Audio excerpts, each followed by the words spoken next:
Spiderman brand new day का trailer कल रात 1 बजे ही अपलोड कर दिया गया और कुछ लोग इतने ज्यादा वेले कि उस पे उन्होंने अब तक वीडियो बना के डाल भी दिया, जो कि दिखाता है कि वह पीक ऑफ अनएम्प्लॉयमेंट। एनीवे, मेरा तो रबड़ी रोना चलता ही रहेगा, पर बात करते हैं इस ट्रेलर के बारे में क्योंकि ये बहुत ही ज्यादा इंप्रेसिव लग रहा है। तो इस बार मार्वल वाले जैसे टॉम हॉलैंड के स्पाइडरमैन को एक्सप्लोर कर रहे हैं, वो हमने अब तक इसके स्पाइडरमैन के साथ नहीं देखा है। जहाँ हर मूवी में उसके साथ कोई ना कोई मेंटोर रहता था जो उसको गाइड करता था, उसकी की हुई गलतियों को संभालता था। जब पहली मूवी में ये काम आयरन मैन ने किया था, दूसरी मूवी में निक फ्यूरी आ गए थे और तीसरी मूवी में भाई डॉक्टर स्ट्रेंज और दो स्पाइडरमैन ही आ गए थे। पर इस बार पीटर के साथ एक अलग टेक लिया जा रहा है। वो खुद को एक्सप्लोर कर रहा है और खुद ही के प्रॉब्लम्स को हैंडल करने में स्ट्रगल कर रहा है। जब इस ट्रेलर की शुरुआत होती है स्पाइडरमैन से, जो कि बिल्डिंग के साइंस तोड़ते हुए आ रहा है, जिससे हमें पता चलता है कि स्पाइडरमैन का अपनी पावर्स के ऊपर अब उतना कंट्रोल नहीं है। जब ट्रेलर आगे से एम्फसाइज भी करता है कि वो इवॉल्व हो रहा है और उसको और नई पावर्स मिल रही है जिसको वो अब तक हैंडल करना नहीं सीखा है। और इस सीन में जो स्कॉर्पियन को रगड़ के मारता है, भाई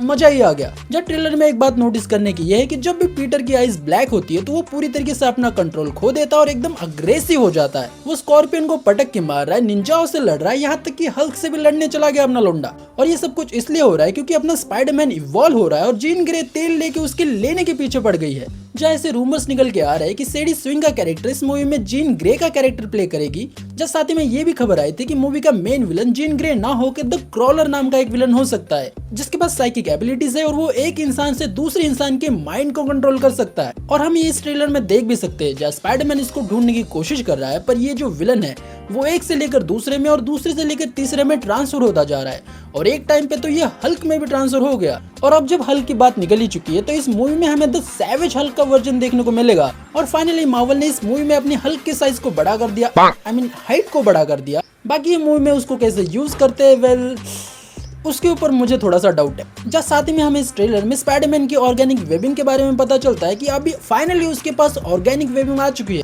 जो कि इससे पहले सिर्फ 3 या 4 कैरेक्टर्स के ही पास थी। जहाँ सबसे पहले सैम रैमी का स्पाइडरमैन, फिर स्पाइडरमैन नोवार और फिर ये कॉमिक का स्पाइडरमैन है, और अब फाइनली अपना ये पीटर पार्कर टॉम हॉलैंड वाला। सिर्फ इन 4 ही कैरेक्टर्स के पास अब ऑर्गेनिक वेबिंग आ चुकी है। जहाँ इस ट्रेलर को बार बार देखने के बाद मेरे पास इस मूवी के लिए एक थ्योरी है कि जब स्पाइडरमैन इवॉल्व हो रहा है तब ये क्रॉलर नाम का बंदा सभी को अपने अंडर लेके किसी एक बहुत बड़ी चीज पे कंट्रोल करने की कोशिश कर रहा है। और ऐसे करते करते वो पीटर के दिमाग में घुस जाएगा, पर वो ज्यादा देर वहां रह नहीं पाएगा क्योंकि पीटर पार्कर का स्पाइडर सेंस उसको बाहर ढकेल देगा। फिर उसके बाद ये क्रॉलर एक से लेकर दूसरे इंसान में ट्रांसफर होता जाएगा और तबाही करते जाएगा। और तभी जीन ग्रे का कैरेक्टर भी इसके पीछे पड़ी होगी और इसको रोकना चाहती होगी, पर ये क्रॉलर उसके दिमाग में जाएगा और उसे कंट्रोल करके उसकी पावर्स को यूज करके डिस्ट्रक्शन करने लगेगा। जब क्रॉलर जीन ग्रे की मदद से हल्क को कंट्रोल करके उसको स्पाइडरमैन पे छोड़ देगा और हमें फिर एक बहुत ही एपिक फाइट देखने को मिलेगी स्पाइडरमैन और हल्क के बीच में। जब जैसे तैसे करके स्पाइडरमैन हल्क को शांत कर देगा और वहां से मूवी आगे बढ़ेगी हैंड निंजास की तरफ।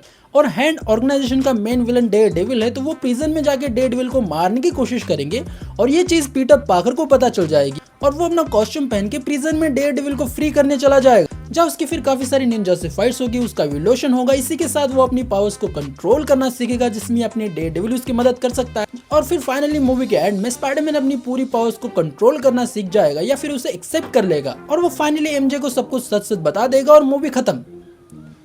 वेल, ये मेरी थ्योरी थी जो कि मैंने सुबह के 4 बजे उठकर सोची थी। बाकी इनमें से कितना सच होता है कितना झूठ होता है ये तो मूवी आने के बाद ही पता चलेगा। जब इस थ्योरी को सपोर्ट ये वाला सीन करता है, जब अपना स्पाइडरमैन हैंड के निंजास के ऊपर अटैक कर रहा होता है तो एक निंजा की जो नजर है वो इस तरफ होती है, पर यहाँ तो एकदम खाली जगह है। तो ऐसा हो सकता है कि इस खाली जगह पे डेयरडेविल हो सकता है और ऊपर वाली साइड पे पनिशर हो सकता है, क्योंकि भाई मार्वल के ट्रेलर्स और लड़कों जैसे दिखने वाली बेस्टी पे आप कभी भरोसा नहीं कर सकते, पता नहीं कब आपका काट के चली जाए। तो हो सकता है कि भाई मार्वल इस मूवी के काफी सारे कैरेक्टर्स को हिडन करके रखना चाहता है, क्योंकि भाई उन्होंने अब तक सेडी स्विंग के भी कैरेक्टर को नहीं दिखाया जो कि मेन विलन कही जा रही है।